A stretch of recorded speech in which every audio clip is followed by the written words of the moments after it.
जय Jagannath. Welcome to my channel educational hub. चलतु आज आम आलोचना करवा अतीत घटी जाइए सबुठार भयानक युद्ध ओडिशार कलिंग युद्ध विषय। प्रश्न नंबर 1, कलिंग युद्ध केउ मसीह होइथिला?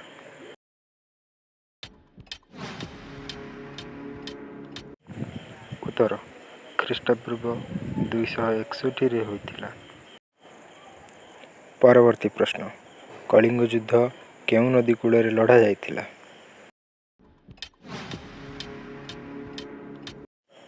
उत्तर दया नदी कूल थिबा पहाड़ निकटरे जहाँकि भुवनेश्वर अवस्थित अटे। परवर्ती प्रश्न, कलिंग युद्ध केउ दुई पक्ष मध्य होइथिला?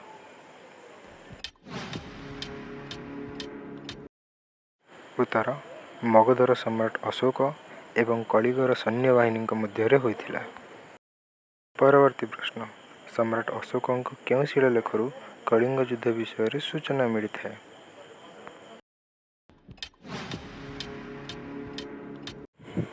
उत्तर अशोक त्रयोदश शिलालेखरू मिलता। परवर्ती प्रश्न, कलिंग युद्धर भयावहता देखि सम्राट अशोक केउ धर्म ग्रहण करथिले?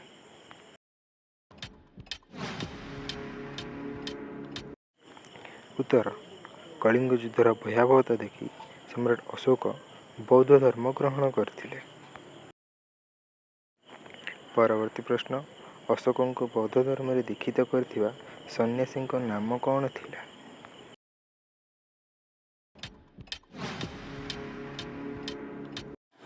उत्तर अशोक बौद्ध धर्म रे दीक्षित करथिबा सन्यासी नाम उपगुप्त थिला।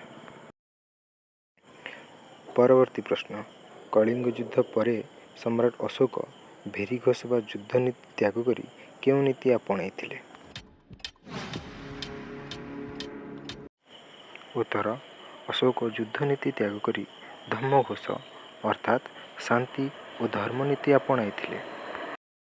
परवर्ती प्रश्न, कलिंग युद्ध समय रे मगधर राजधानी केउठारे थिला?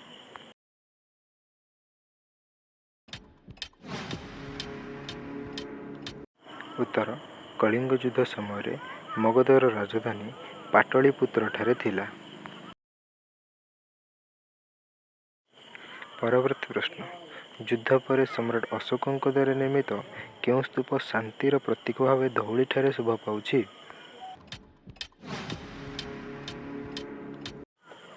उत्तर से स्तूपर नाम होउछि धौली शांति स्तूप।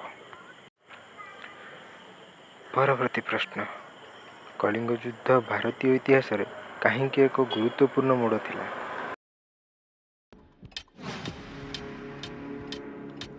उत्तर कारण यह युद्ध पर जड़े विजयी सम्राट अशोक सबुदिन युद्ध त्याग करी शांति और अहिंसार पथ बाछी जहाँ विश्व इतिहास रे विरल अटे।